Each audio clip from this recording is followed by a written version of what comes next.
Topo Athletic is committed to lifelong health and better movement. Topo builds running shoes for those who get out there every day regardless of weather, speed, energy, or mood.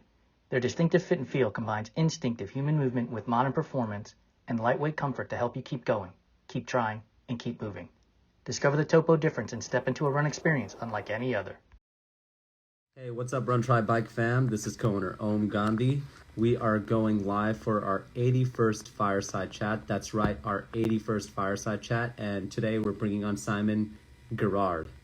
It's a hard G. I know I'm going to butcher that a couple times, but all right. So I'm going to let Simon on here. But in the meantime, I wanted to let everybody know we are. So keep an eye out for that. Every single Thursday you have another chance to win, 4 opportunities to win. So keep an eye out for Trivia Thursday by Topo. Answers are revealed in Food Fight Friday. So I'm in the process of getting Jason Bahamundi up. There we go. There's Cheryl. I'm in the process of getting Jason Bahamundi and Simon Guérard on our show. Up, there they are. We have 2 requests to get live. And Meta is going to make me do it like 5 times until it works, which is just how it goes.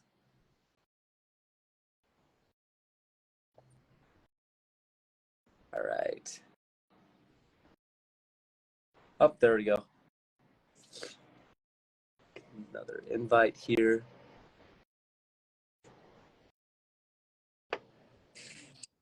Man, technology just is not technology sometimes. Oh, I think we got Jason. There we go. All right. Oh, we got it to work, guys. Yeah. That's perfect. Yeah. Let me tell you, I love bringing this one up every single time, but we had a guest who couldn't get on for 15 minutes one time. And honestly, technical difficulties are one of the first traditions of our Fireside Chat. So congratulations on passing the first trial, Simon. Yeah. I mean, at work, we're kind of joking that after so many years of COVID, like it should be time that we figure out Zoom. But the solution is to do a round of introduction so that everyone says, "Hi, my name is Simon," and you can check like whose mic is not working. Problem solved. There we go. Well, Simon, thank you so much for coming on our show. Just like with every other guest that we have on the show, because everybody is so humble about talking about themselves, I give them a hype up intro. So I'm about to give Simon a hype up intro, and here it is. Our next guest is proof that with passion and perseverance, anything is possible. Simon Guérard made an incredible leap into the world of ultra running just a few years ago and has already accomplished what many may think is unfathomable. Since completing his first 50K, Simon has run over 30 races at the 100-mile distance while still working a full-time job. He brings an infectious enthusiasm to the sport and thrives on taking on iconic courses, never shying away from an adventure and fun. Simon's journey showed that it's never too late to pursue your dreams. His unfiltered documenting of these brutal races on his YouTube channel, Running with Simon, reveals the realities of ultra endurance pursuits. But it's his mindset that makes his story so inspirational. Please join me in welcoming Simon Guérard. Did I butcher your last name again? I think it was pretty good. I saw my wife giving some hearts, so I think she approves of how you say the family name. Okay, awesome. Yeah, I tried to do the hard G there, which is funny because I'm usually the one who has his first name butchered. So yeah, I think I'm used to it by now. But yeah, it's a hard G, so you just have to remember Goggin when you think of me, which I'm sure that's the parallel people always never make, which stay hard G, Guérard. Don't worry, it happens to Jason too with Bahamundi. Yeah. All the time. Well, one of the things before we jump into the questions that we want to ask you is we always start with our icebreaker, and I'm sure you've heard this one 1,000 times before on our channel, but I want to see where you stand with this one. Are you ready for our icebreaker question? Sure. Is there an option? No, there are no options. Okay. Was that the icebreaker though? No. Oh. Nah. Pineapple on pizza, yay or nay? Oh, I'm tolerant, but that's not my favorite. No. I don't know if that's like a win-win, Jason. That's more of like Tolerance is just like, yeah, that's fine, but I'm not ordering. Like I've been in Italy more than once, and I can tell you that they would kill me if I said yes here. Yeah.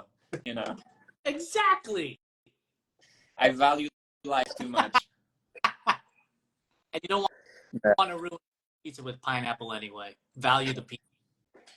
Well, it ruins the pineapple too. I love pineapples. I agree. Yes, I love pineapple too, but putting it, like, my argument always is nobody's ever asked for more acid on their acid. Like, it doesn't make sense. Tomato is acidic, pineapple's acidic. It's not necessary. Do you have like a paper that has like 100 rebuttals for pineapple on pizza, Jason? Because I never heard the acid on acid one before. I don't need to write it down. It's all up here. I've been doing this for 50 years. Talking about how New York pizza, the grease just runs down your elbow, which is great. Don't get me wrong, but I love pineapple on my pizza. But now I want to dive into kind of how you started your journey, but also more acid on your acid. Crank Sports gets it. So you started running marathons and ultra marathons much later in your life. Ultras, you started like about 3 years ago. What inspired you to take up these challenges after so many years without competitive sports? I know you mentioned you were in the outdoors a lot, but what inspired you to take on marathons and ultra marathons so late? Yeah. And I don't see that I do it competitively. So if we say I've never done competitive sport before, that's true, and I still don't do it. I'll let Courtney and Jim win the race, and I'll just hang out in the back and have fun with everyone. So I don't see it competitive, but of course, it's a very physical and mental challenge to do these races.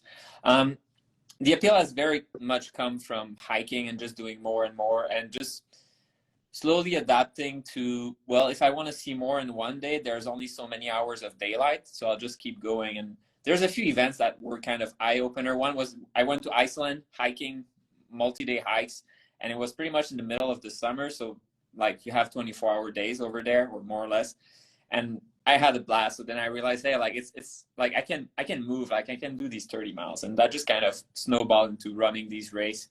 And now like a 100-miler, pretty much like a statement or anything. It's just there's too many races that are really cool, and I have a hard time to picking which one I want to do, so I just picked a bunch. I think we're losing him though. Oh, I'm here. Okay. All right. Yeah. Maybe it's mine.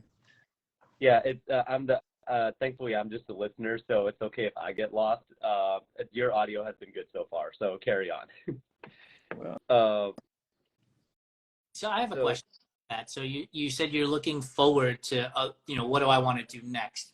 But can we take a moment to look backwards at the events that you have done? And is there one or two that you're like, man, that was so amazing, I'd go do it again? Yeah, pretty much all of them are really, really good, and I would do them again.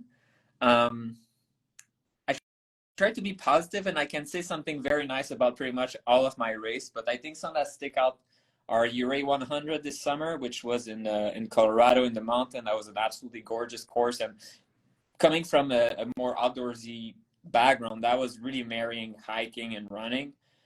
So yeah, that's pretty much up there. We love going back to Leadville every year.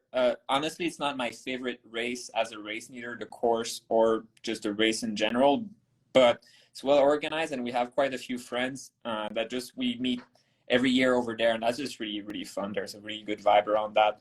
So, and ultra running is in my heart now that I've done it, much more about the community than the actual like running itself, or jogging, or even walking. Power hiking is how we would say it. Yeah. And yeah, I mean, seeing these people in Leadville is absolutely fantastic. Last weekend, actually, we saw most of them. It was in Phoenix, so I guess it's kind of the middle ground, and that made that race really cool. All of them racing. My wife also was racing last weekend. She finished. Very proud of her.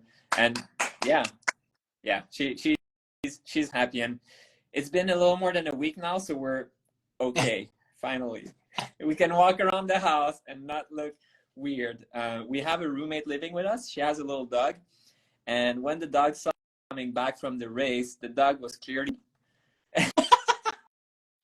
like, guys, you okay? I'm like, no, we're okay. We're not, but no, it's okay. Can we touch base on Ouray for a moment? Because I Yeah. paced that a few years ago, and it might be one of the hardest things I've ever done. And I only covered, I don't know, 40 miles of the race. I did Twin Peaks, did that pass, and then I did the last leg to Chief Ouray and back to the gazebo. Like, is that race just hard for hearts? I think so. I mean, and when I try to describe, think about what you've ever done, like in terms of physically, like it's not necessarily technical, like class 3 or 4, but it is steep, and it is not a place you can run very often. Like Twin Peaks, you're not gonna run down like that near the waterfall. That's not, you're happy if you don't die, basically.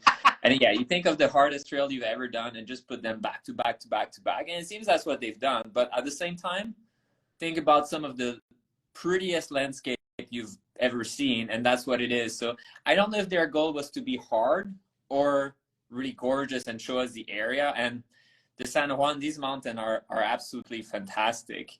And what I like also is that it's 1 week after Hard Rock, and everyone's like, oh, Hard Rock, it's so much elevation gain.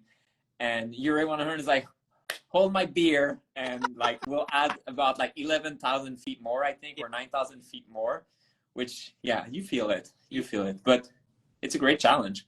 It really is. And honestly, like, I remember when we got to the top of Twin Peaks and we were in the daylight, and the view was amazing. When we got to the top of Chief Ouray, it was at night, and it was so cold. And you know how you have the hole punch, right, for your bib? So the athlete I was pacing, Allie, she finished, I think, 3rd female that year. And we're trying to hole punch this thing, but my hands are brittle, they're freezing, and I can't squeeze it. And I'm like, let's just get the fuck out of here. She's like, it has to get a hole punch. I'm like, Allie, you've done 98 miles. They're not going to disqualify you at this point for not having a hole punch. But she was adamant. We stayed up there for like an extra 3 minutes with this stupid hole punch thing to get it done. I get it. I'm kind of paranoid about these things. Like sometimes I will just, for me, I will just turn on the GoPro and say, like, guys, clearly I was here. And like, because sometimes, like, not this race, but I race where there's supposed to be a hole punch, and I just don't find it. I know this is the place, but I don't find anything. And I'm like, they're going to disqualify me. I can't have that. So then I film myself going around the pole, and like, I have proof right now. But they never looked, I think one of the things that is beautiful about the sport, is the community, and almost everything is honor based. Yeah. And you can trust each other. I know I'm sure there are people cheating out there, and that's really unfortunate, but for the very vast majority, nobody would think of like not going up there. Like Twin Peaks, for example, it's, you have to do that little scramble at the end, and it's tempting to say, I'm not feeling it right now, but no, everyone will go there. Even if there's a thunderstorm, you're gonna go there, and you're just gonna hope that you're not gonna get buzzed, and it's good enough. So before I turn it over to Owen, if you want to go back to Ouray, there is a backyard ultra type race out there. I don't remember the name, but I did it a couple of years ago, where it is basically from the gazebo out 2.08 miles and back. And it's beautiful, and it's Uber community, and the race directors will actually take your order when you register for like what you want, if you have allergies and stuff like that. I'll email you the name of the race once I figure it out. I don't remember the name of it, but if you want to go back to Ouray without having to go up Twin Peaks, that's a good place to go and be able to hang out. Yeah, I've never done a backyard ultra. It's on my I should do one someday list. Yeah. But yeah, I might go back for Ouray itself, actually. Here. No rain. If anything, it was a little too hot.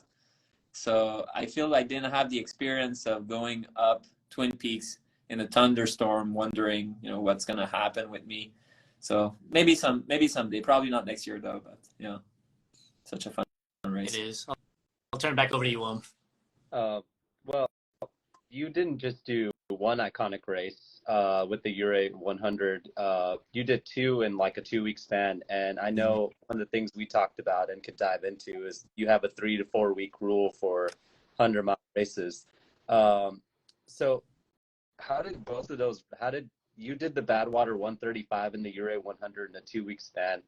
How did those compare to your expectations, and how were they different from each other, and which one ultimately ended up being your favorite?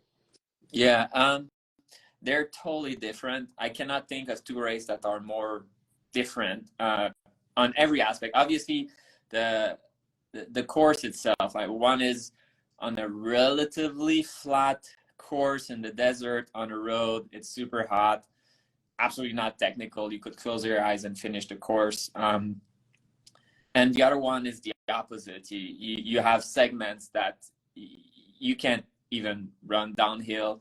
So totally different. Obviously, the landscape I preferred Ouray. And Badwater is very unique in the sense of you have your dedicated crew, your van that is following you the whole way, and these are your people, which means, yeah, I interacted a little bit with other runner, but mostly I interacted with my crew, with my pacer, and this was my race experience, which made it very unique. I mean, there were really, it was a nice crew. I think it was a perfect crew. You know, I had my wife, obviously, she had to be there. That's why I married her. I knew she would make a good crew and pacer. I was like, all right, I'm putting a ring on that. But then we had Brian and Fanny, who are very experienced ultra runner, but much more experienced than I am. And I had my sister also that was helping. So it was a great experience to have people that I feel so comfortable with supporting me in a race that was pretty challenging. 135 miles is a long, long way, and 120 degrees is really hot. But ultimately, I don't think I want to do it again, not because it was harder, but just logistically much more complicated. And you don't have the same vibe of meeting new that segment between 8 station. And I had a pacer. I had my wife again pacing me. She's laughing right now, pacing me for the last 20 miles at Ouray, which sounds like 20 miles is not that much, but 20 miles at it takes a while. It's like that, especially at the pace I was going back then, and it probably took 10 hours. But otherwise, I was hanging out with people, and that made it absolutely beautiful. And Ouray is a race I absolutely want to do again. In terms of my expectation, yeah, they were pretty much what I expected, honestly. I expected Ouray would be one of the best races I've ever done, and it was exactly that. I highly recommend it to anyone who's not too worried about big ass challenge. I wouldn't do it as a first race. I think that's kind of a graduate course, and graduate also both in terms of ultra running, but also being able to take care of yourself out there, because you have potential situation there that if you're more of a road runner, like, good luck. We actually encountered that was very scary. I think it's the scariest animal encounter I've ever had. We saw on the trail the leg of a deer, but only the leg. So the body was gone. There were clearly bites in there. So the only animal I can think of that did that would be a mountain lion. And based on where we were, kind of on a cliff, and there's basically no trees, it must have been really close to us, and nobody else saw it. So it must have been snacking, and we spooked it, and it was hiding. And when I saw the leg, I filmed my race. I love posting them on YouTube, and I saw the leg. Normally, if I see a bear or anything, I say, hold up, let me get my camera and let me film you. In that case, I was like, we're getting the fuck out. And if I had been by myself, I would have been convinced that was in my head. Like, I was crazy. But my wife saw it. She was totally fresh. And yeah, it was definitely that. So yeah, we were probably within like 10 feet of a mountain lion that was probably hungry. So. I will say this about Ouray course for pacers. Like, you need to make sure that your pacers and your crew understand what it is you're going through and how long it's going to take, so that they're prepared for it. That is not an easy course. I also paced at Badwater, and it's not a race that I have interest in running myself, but I would absolutely go back out there and pace, because you're right. It's like self-insulated. It's, 4 or 5 of you together the whole time, basically, where there's not much interaction with the other athletes around you, because it gets stretched out so much. Yeah, same. I think I'd be happy to especially the people that crew and pace me, I would be happy to go out there. And now it's on record, but they know it already. If they need anyone, I'll definitely go there in a heartbeat. But racing it again, I'm good. I'm good. One of the things that you just mentioned was your YouTube channel, and I wanted to kind of dive into that. You have a YouTube channel, Running with Simon. One of the first things I wanted to ask you was, did the passion for filmmaking come first, or did the passion for ultra running come first, or were they kind of around the same time? Ultra running first, but what really came first was, I think, a passion for photography and landscape photography. So I think I have a good eye for image composition, which comes from that. I used to basically carry my DSLR around and just take, I think, really beautiful pictures. Then I started into ultra running, and at first I had a GoPro, and I was like, hey, like, I'll just bring it around and I'll film myself just to update my wife, basically. Like, after the race, she's not there, but I can send her that. And I was like, oh, I can send that to my family. And filming is fun. Putting a movie together and a story is even more fun, but there's definitely a hurdle to, well, I have no clue how to edit my movies, what kind of software and these sorts of things. And that hurdle took me a while to actually make that step. And it was kind of silly. I wanted to do the Leadman one year, and I'm not a mountain biker. They had a video application for some pro mountain biker to help noobs like me. I was like, all right, like, you know what? Instead of just sending like a movie of myself on my cell phone, I'm gonna make something funny. So we had a blast with my wife doing a training montage, inspired from South Park, clearly. That was a blast. And then I was like, next race, I'm gonna bring my GoPro and I'm gonna put out the movie. And that was Black Canyon 100K 2 years ago. That's the first real ultra running movie I made. And yeah, that was pretty cool. I think part of it was also, you take a lot from the running community, and you hope that you bring something in. And sometimes it's just volunteering, it's helping other runner, pacing, crewing, these sorts of things. And I felt that putting these movies out would be a good way to encourage people, inspire people, make them understand. Like, from outside, it would look like you need to be like a pro athlete or something pretty intense to run 100-mile. And step number one is like, well, that's a trick. We don't run 100-mile. We say we run 100-mile, but we run 40 miles and then we walk. And that is okay. There's absolutely no shame. That's not how we say it. And that's cool. It's a secret. I won't tell anyone that we're walking most of the time. Like, it's between you and me.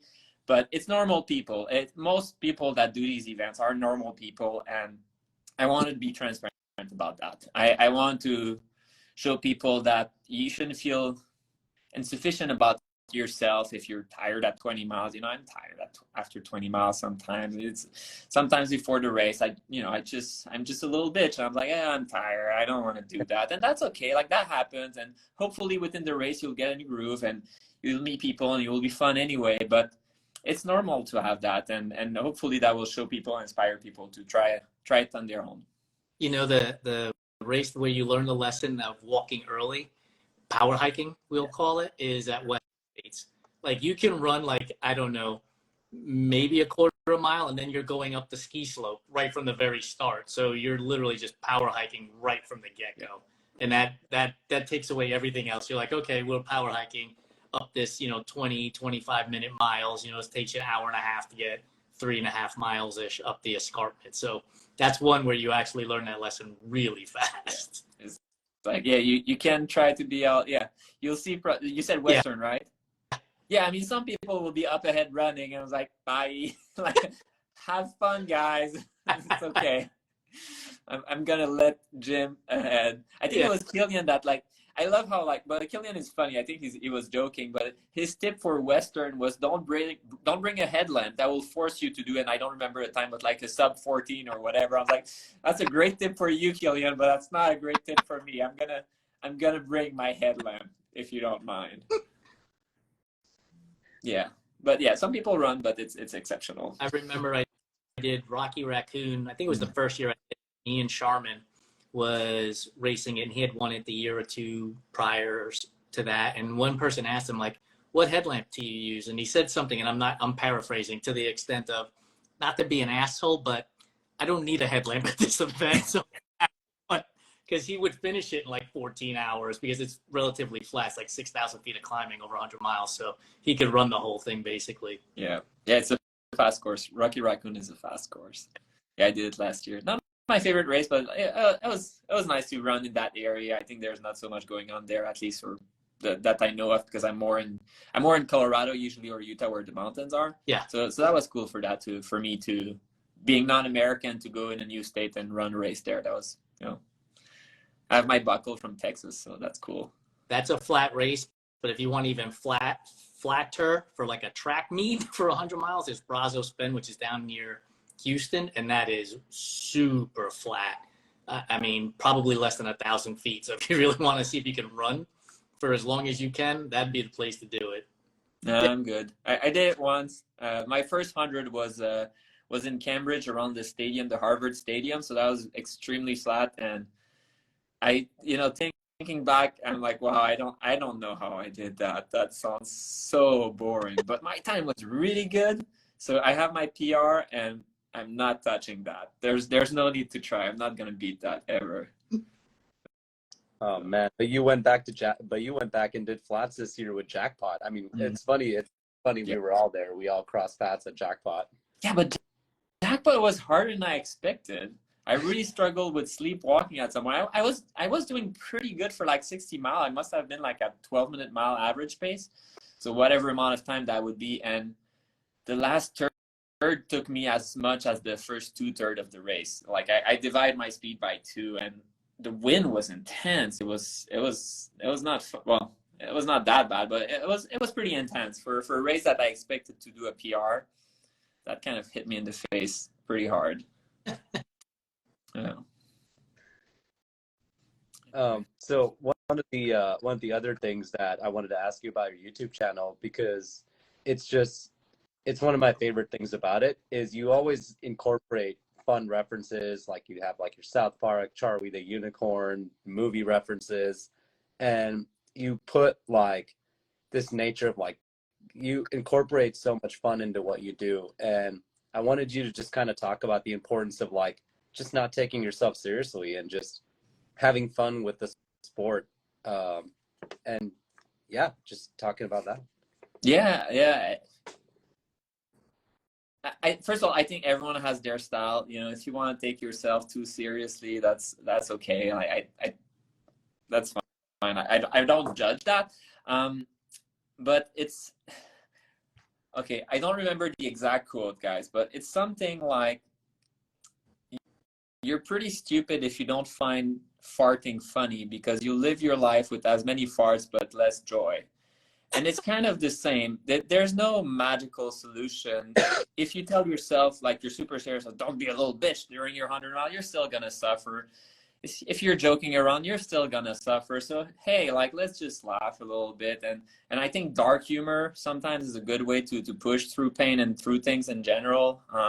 Gratitude is a pretty good one for me, but incorporating these kind of reference and these jokes for me is a way to pass time also, even during the race. I can think like, oh yeah, that's just like South Park, and then like I'm kind of playing the episode in my head. I'm like, I've just ran 1 more mile. Oh, sorry, I just power hiked 1 more mile, and like, that's great. Like that was a great way to get distracted. The other way is that sometimes it's hard to express in words how you feel, but the movie or a reference has done a great job at that. And I was like, in the middle of the race, I'm not able to be so eloquent about how I feel, but I remember how I feel, and then I'll find a reference that just represents exactly how I'm feeling. I'm putting it, sometimes it's gonna be weird, sometimes it's gonna be funny, but it's my way to communicate. And yeah, that's why I put them on. And you're right. That's a way for me to show I'm not taking myself too seriously. I know that what I do is not easy, and I definitely do not want to. It's common for people to say, hey, you make it look easy. I was like, great. I mean, I can tell you it's not easy for me, and it's not going to be easy for you, but yes, you can do it. And that, yeah, I mean, it's hard to express in words, that part of it, but humor is a good way to make it accessible, I think. Is there I'm sorry, is there a moment that you can recall when you're out on the course and you're having fun with this stuff despite how hard it is. And another competitor is there with you and is like looking at you like, what are you doing? Yeah, I think usually people are pretty game in the ultra running community, so that's almost never been an issue. But the one that I was like, oh, this is like tough crowd today, was actually, I did 2 Ironman last year.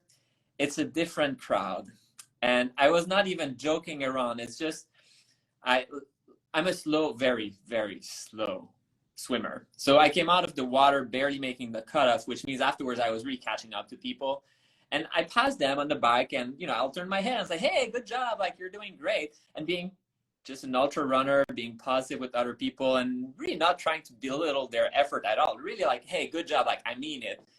They did not take it like that. It was a tough crowd. And I kind of realized my mistake at some point where I was like, I think they perceived that as me being like, you're so slow. I was like, no, I really mean it. Like, good job. Like we're actually riding next to each other right now. Like we're at the exact same pace. Like, why would I make fun of you? We're both like mid to backpacker on this, and let's just smile. But no, they were straight on the goal. But ultra runners, especially a race like last weekend, Javelina 100. I mean, we were not even the silliest people. We were average silly. We wore a costume, but it was nothing outrageous. You couldn't see my butt or anything. It was just normal funny. Ironman is definitely a different vibe. I've raced it. I've had 8 finish lines at the Ironman distance, and it's a different vibe from the ultra running community for sure. Not better, not worse, but it's a much different vibe. And especially when you're on the bike, like there is definitely a lot more seriousness when you're on the bike. When you get to the run part, people tend to loosen up because they're like, okay, we're about to make it. We've got this pretty much done. But on the bike there's a very serious appearance to triathletes, to Ironman distance triathletes for sure. 100%. Yeah, for sure. Whereas ultra running, I've never really seen all the time that, like, some people that you talk to and you realize, well, either they're in the zone, I won't disturb them, or clearly they don't want to talk. And I think that's okay. Like you can communicate it. I think that's to each his own. And I'm sure that I can be annoying to some people, just like some people I'll find annoying. Like, I think that's normal. You just have to be able to detect some social cues a little bit, like if, I mean, I've heard stories. I've heard stories of, someone running with you and you're like, hey, like, this is kind of annoying. And you're like, hey, like, how do I tell you, like, please, like, it can be tricky sometimes. But most of the time, it happens naturally. You talk for 5 miles and then you say bye, and that's totally cool. So, exactly. Yeah. And you'll meet interesting people for sure. If you take the time to talk with people in an ultra marathon, you'll meet pretty amazing people. It's hard to believe sometimes. 100%. Yeah, I have to agree with that. I mean, when you're out there and you're like, as we've talked about in our interview, stripped down to your rawest form, and you are out there just talking to other people who are the same, like, you just hear some amazing stories. I've had some great conversations, especially going through the night when you bundle up together, you like stick together and you help each other out. And there's something special about that, especially in the 100-mile distance.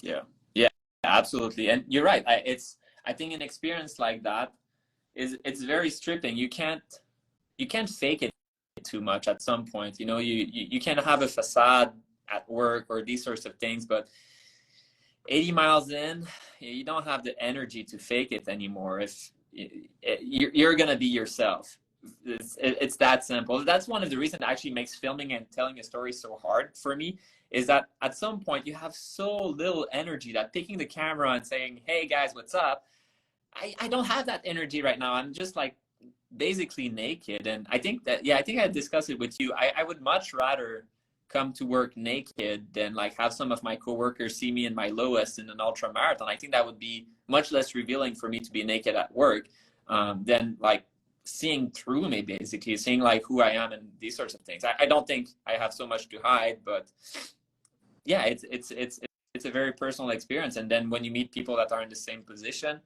that, yeah, you meet them, like you don't meet the facade. And at the same time, there's so much camaraderie in these races. I'm not competing, and I don't know if any of you guys are actually competing, but I'll never feel like if I help this guy, he might finish before me. So I should just like change the signs, you know, so that he gets lost. Like that would never occur to me. If I see someone struggling, hey, you know what? I can walk a little bit with you, and you know, you need water. I have some waters, and let's just hang out a little bit. My goal is to finish, and you doing well really does not impact my capability to finish. Of course, it would be different if we're chasing a cutoff, but otherwise, let's finish together. You know, let's do what we can to help each other. Love it. Yeah, one of my most memorable finishes was when I teamed up with another runner this year during the Everest Ultra, a 68-year-old runner, and we both basically came arm in arm when we got to the finish line, and we put our foot out together at the finish line, and we finished together. And he sent me an email much later translated from Japanese saying that was one of the most memorable moments of his entire life, which is a huge honor for somebody who is 68 years old. Yeah. That's great. I hope you made sure though that like when you started, you were ahead of him and it was chip time. So like subtly, it's like we get her, but actually, after by 2 seconds. The nice gesture, come on, man.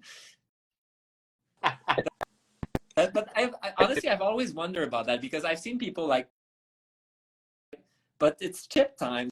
Expected to make them finish the same time, or it's like, oh, too bad, you know, there's actually a difference in chip time. So even though you try to finish together, no thanks. I will tell you exactly that doesn't happen. So I ran a race in Texas called the Coyote 50K, and after, I think we have to do 6 loops for the 50K, and after like the 3rd loop, there were 2 guys that I caught up to, and they were struggling, I was struggling, and we just ran the last 2 loops together, and we all crossed the finish line together, all 3 of us.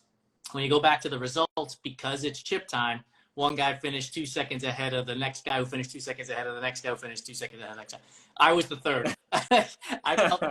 I felt precious. I could have run faster, but I was like, I'm not leaving these guys behind. We're having such a good time. And I wound up losing, I guess you would say, 2 spots to them. So yeah, the chip time thing is a real thing. So look at the start, get out there first, and then let everybody pass you. I rarely start at the front. So I think I'm safe for that, actually. Yeah, you're right. I think I don't know if you guys start at the start, but like I think you need to have like huge balls to start there, because for me I was like, this is for pros. Like I'm gonna hang out a little bit and maybe I'll catch up to people, but like I'm not at the start line with the pictures of like these are the 5 runners, especially the more local-ish race. Like you have like 2-3 people that you know are actually competing, and like, you can say like, oh, like there's Jeff Browning and then there's this guy. Everyone else is just someone having fun. And like, I don't want to be like, oh, that's Jeff Browning, that's Jim Wasley, and I think that's running with Simon. I'm not sure what he's doing there. He finished 20 hours after these 2, but good for him for blocking everyone. It's like, yeah, no, I'm not doing that. Yeah, especially when it's like you start at the front of the pack and then it's like a single track conga line or something like that, and everyone's trying to pass you. I think there's always someone who's like, you know, today I'm gonna be the first for half a mile and then I'm walking. So I will tell you, when we were training for Cocodona, a buddy of mine, Greg, and I, we got to this race in San Angelo, Texas, and flat and fast, and he's one of those guys who's like, let's go to the front, and I'm like, we don't belong in the front, dude. Like, what are you talking about? So we get to the front and we start hauling ass, and we are running like 7.5-minute miles right out of the gate. I'm like, there's no way we're holding this for a 50K, dude. Like, we need to slow down. After about 5 or 6 miles, we slowed down. We did the first loop, go out on the second loop. He's already dropped behind me, and I come up upon this guy, and there's like, I don't know, 6 miles to go in the race, and I think I'm in 3rd place. So when I catch up to him, he's like, all right, you're now in 2nd place. And I was like, okay. And I'm trying to be sly about this, like power hike up this hill, take it easy so I can reserve my energy so I can take off. Well, all of a sudden, he comes out of nowhere, and he's like, all right, thanks for pacing me for the last, quarter, half mile. He takes off, and he lit almost 2 minutes a mile faster than I did over the last 6 miles to beat me by like 12 minutes. It's like crazy. Some of these dudes are just super fast, and you don't belong at the front of the race when you see those guys. Yeah. But it is a strategy. Like, if you are competitive, that's what you have to do. And the reality is sometimes you'll blow up and sometimes you won't. We definitely have a friend who's like, that's exactly what he does. And I mean, quite frankly, he does blow up a fair amount of time, but sometimes he won't. And then he'll have a crazy good time. And you won't have a crazy good time if you're too conservative about it. For me, I'm like, well, that's fine. Actually, like, I'm joking about the person saying like, I'm going to lead the race for half a mile until the single track, then I'm going to walk. Like that's a hero. That's someone who's saying, I'm going to blow up my leg so that everyone is pacing themselves smartly. They'll have to, after the single track starts, they'll have to go at my slow ass pace for the next 10 miles. Like, that's what I'm going to do. And they're going to be pissed at me, but I'm doing them a favor. So, like, thank you. I appreciate. I wouldn't say I'm competitive with the field, but I am competitive with myself. And so me too. Yeah. I race with the mantra, all gas, no brakes, just like your friend. Like, I'm going out and I'm hauling ass. And sometimes my fitness will get me to the finish line, and sometimes it'll get me to mile 30 of a 50-mile race, and I'm walking the rest of the way to power hiking, shall we say, the rest of the way as well. And it happens, but sometimes you just risk it and see what the fuck happens. Yeah. And it depends on the goal, I think, and the mindset. I'm competitive with myself, but not too much in race, where I think I come in any event or any race, even any season, and like I have kind of this is my top priority goal, and then second goal. And like last weekend was, well, finishing is number one and sub 24, then these sorts of goal. And actually having fun is actually pretty high on my list usually, and not getting injured is high. Like, it's probably usually not getting serious, finishing, having fun, then a time goal. And the time goal really very quickly kind of gets out of the way, because I know that that's gonna not be fun if I push too hard and then I have to do the walk of shame for like 40 miles. That is not a fun experience. So I'm like, it's okay. But when I'm on the treadmill on a workout, that's actually what I was doing just before now. I'm on the treadmill. I'm like, this is good. And then I'll increase a little bit the pace. Faster. And then I'll go like as fast as I can. This is a crazy fast run. But then the next day, I know I can do that distance. Like, I know I can do 4 miles and whatever, like, let's call it 29:30. So now I can't be slower than 29:30. So I'll put the pace to go at 29:25. And then during the race, I'll just increase it. And like, it creeps up on me until I get injured in training. So that's why I should never do treadmill. Like, that's not good. Love it. Love it. Well, Simon, thank you so much for being on our Fireside Chat. This has been an amazing conversation. Before we jump into the rapid fire, which is generally food-related questions, I want you to let people know where they can follow your journey. Sure. You should head to YouTube. That's my main way of communicating these adventures. So Running with Simon on YouTube. I post all of my races there. So about like every 3 weeks, I'll have a new race. And more recently, I've started having some how to ultra run video tips that are geared towards either pretty beginning or decently advanced. So from your first, 50K to all the way to your running 100 mile, you want to adjust a few things. I think ultra running is something you can always improve. I learn something every time I'm racing, and I have 32, 300 miler, and every time there's like something I'll do, I was like, Simon, that was really dumb. You should not do that mistake again. And the reason I started doing them, I think they're not as fun as telling a story, but I think they're more helpful. And there's so many bad tips out there from people that really don't know what they're doing. So I felt, let's try to set the record straight a little bit, and hopefully that can help people. So Running with Simon. You can also find me on Instagram. I guess the Instagram is linked to that. That's not necessarily my main way of communicating, but I do post some memes. So if you're someone who has a good sense of humor, you should definitely follow that page. I think I'm funny. Now, I don't know if I'm actually funny, but I think I'm funny, which is step number 1. My first time meeting you. I think you're kind of funny. So Kind of fun. Yeah, I like that. I like that. vote of confidence for you. Yeah. Absolutely. I have to add to that vote of confidence. Well, Jason, I'm going to let you take over the rapid fire now. So Go for it. I love food, Simon. So our rapid fire is basically 100% all food related. So you're an ultra runner. You've been at many aid stations. When you get there, are you an original Oreo guy or are you a double stuff Oreo guy? Stuff. Oh, come on. When it comes to candy licorice, are you a fan of licorice, red or black? Salty black licorice is pretty good, and that's a sweet thing. So yeah, black licorice is okay. Do you think candy corn is a real candy or is it just earwax covered in sugar? I think it's a real candy, but it tastes like shit. So I don't know where that stands in that multiple choice. Are Peeps a real candy or is it just marshmallow covered in gold glitter? I actually don't know this one. So Easter candy in the U.S. It's like marshmallow. It's terrible. Don't worry about it. Keep it. I think you have a bias, but thanks. Off you are.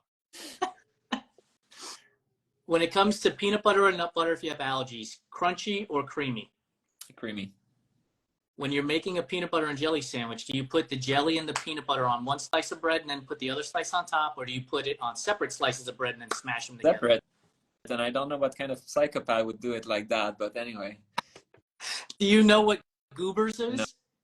No. So Goobers is a food product that's made here in the States that is a jar of peanut butter and jelly in the same jar. So you could just take a knife and scoop it out and put it on a piece of bread if you want to go that route. I'm good. I think we're trying to solve inexistent problem. Yeah. That's okay. Very much so. When you cut your peanut butter and jelly sandwich, you cut it so that you make 2 rectangles, 2 triangles, 4 squares, or 4 triangles. If it would be a peanut butter okay, that's where I'm a psychopath. If it's a peanut butter and a jelly sandwich, it would be 2 rectangle. But I think for meat sandwich, 2 big triangle would be the best. That's awesome. Yeah, I love it.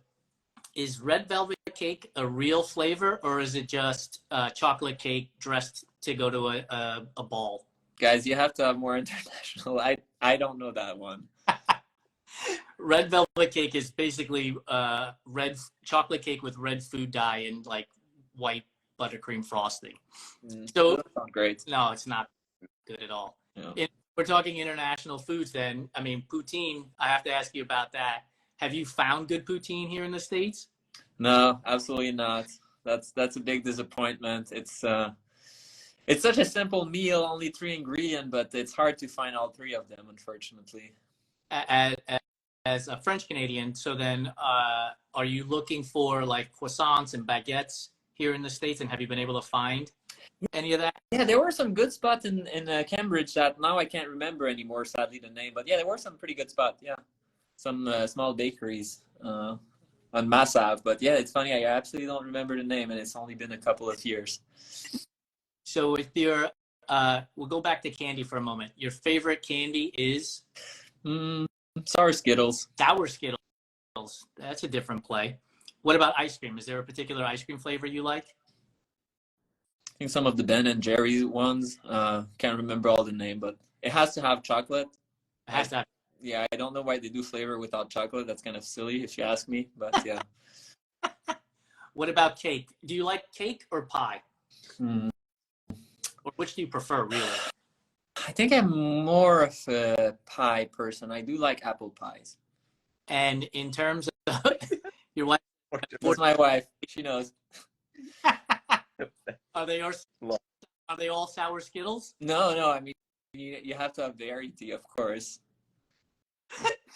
But there are sour Skittles there. Although maybe the bag is empty by now.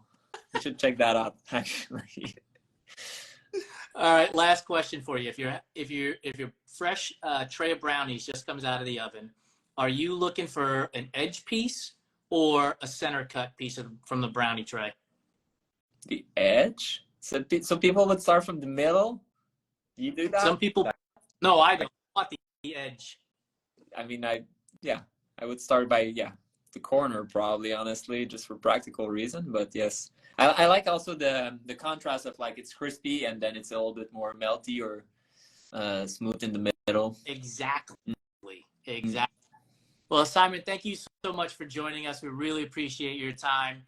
We look forward to watching the next movie that comes out on your YouTube channel and just, laughing with you because you do have a great sense of humor. You are funny. Thank you. I appreciate, and please tell my wife. No, she knows. It was in an interview, and I said, I think I'm funny, and I looked at her, and she hesitated. And I was like, that's hurting so much right now. Not cool. But yeah, she thinks I'm funny, so it's good. We're good. Have a great night.